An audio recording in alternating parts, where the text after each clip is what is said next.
आज मैं आप लोगों को आरोह पुस्तक की पतंग पाठ पढ़ाने जा रही हूँ, जिसको आलोक धनवाजी ने लिखा है। यह एक कविता है जिसके जरिए कवि बच्चों का बाल सुलभ इच्छाओं उमंगों का चित्रण करते हुए प्राकृतिक में आए हुए परिवर्तन की सुंदरता का भी चित्रण किया है। अब मैं कविता शुरू कर रही हूँ। अपनी पुस्तक खोल लें ताकि आप लोगों को अच्छी तरह समझ में आ सके। सबसे तेज बौछारे गई, भादो गया सवेरा हुआ। कवि कहते हैं अब बरसात का मौसम बीत गया, भादो जिसमें बहुत ज़्यादा बारिश होती है वह भी बीत गया और शरद ऋतु का मौसम आ गया।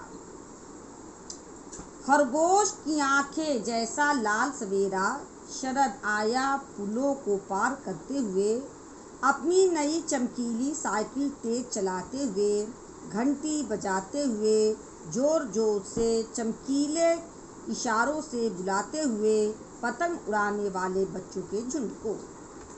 इन पंक्तियों में कवि ने शरद ऋतु की सुंदरता का वर्णन करते हुए कहते हैं, शरद ऋतु की सुबह जब सूर्य उदय हो रहा है तो ऐसा प्रतीत हो रहा है सूर्य की लाल लाल आंखें हैं और वह बादलों रूपी पुलों को पार करता हुआ अपनी किरणों रूपी साइकिल पर सवार होकर तेज तेज चलते हुए चिड़ियों की चहचहाहट रूपी घंटी बजाते हुए अपनी चमकीली किरणों रूपी इशारों से पतंग उड़ाने वाले बच्चों के झुंड को बुला रहा है।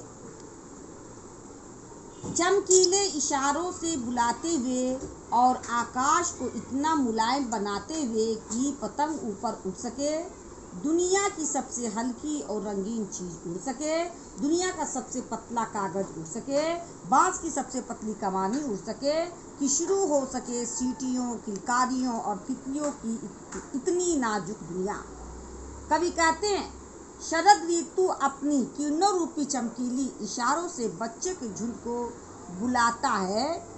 आकाश में छाए हुए बादलों को साफ कर दिया है ताकि बच्चे अपनी पतंगों को आसानी से उड़ा सके, जो दुनिया की सबसे हल्की और रंगीन चीज होती है, जो दुनिया का सबसे पतली कागज से बनी होती है, जिसमें बांस की सबसे पतली कमानी लगी होती है, आसानी से उड़ सके।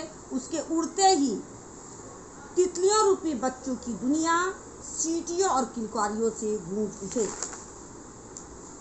जन्म से ही वे अपने साथ लाते हैं कपास, पृथ्वी घूमती हुई आती है उनके बेचैन पैरों के पास।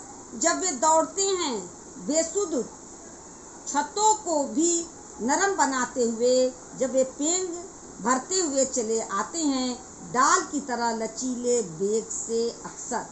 इन पंक्तियों में बच्चों की अल्लड़पन को दर्शाया गया है। कवि कहते हैं बच्चे कपास की तरह मुलायम, अल्लड़ यानी दुनियादारी से दूर, बेफिक्र पैदा होते हैं। जब वे पतंग उड़ाते हैं तो बिना खौफ के इधर उधर दौड़ते हैं।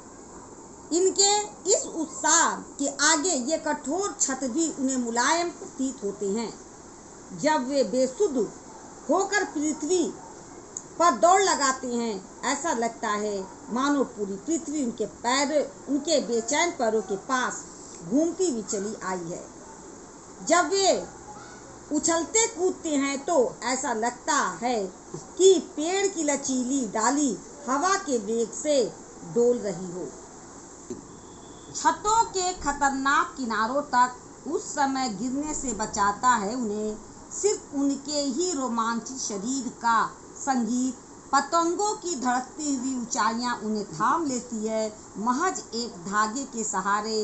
पतंगों के साथ साथ वे भी उड़ रहे हैं अपने रंध्रों के सहारे। कवि कहते हैं बच्चे पतंग उड़ाने में इतने मशगूल हो जाते हैं कि कभी कभी छतों के किनारे तक आ जाते हैं। कहने का तात्पर्य यह है कि वे बेखौफ हो जाते हैं और उन्हें गिरने का डर भी नहीं रहता। उस समय उन्हें पतंगों की ऊंचाइयां देखकर जो खुशी मिलती है वह खुशी उत्साह एक पतली डोर के सहारे बचाती है। ऐसा प्रतीत होता है मानो वे भी पतंगों के साथ उड़ रहे हों अपनी कल्पनाओं के सहारे। अगर वे कभी गिरते हैं छतों के खतरनाक किनारों से और बच जाते हैं, तब तो और भी निडर होकर सुनहले सूरज के सामने आते हैं। पृथ्वी और भी तेज घूमती हुई आती है उनके बेचैन पैरों के पास। इन पंक्तियों में कवि उन बच्चों के बारे में बताते हैं जो पतंग उड़ाते समय कभी कभी छत से गिर जाते हैं। ईश्वर की कृपा से वे बच जाते हैं। वे और भी निडर होकर सूरज की किरणों द्वारा बुलाने पर आते हैं और उनके पैर और भी तेजी से पृथ्वी पर दौड़ने लगते हैं। ऐसा प्रतीत होता है मानो पूरी पृथ्वी उनके बेचैन पैरों के पास और भी तेजी से घूमती हुई चली आई है।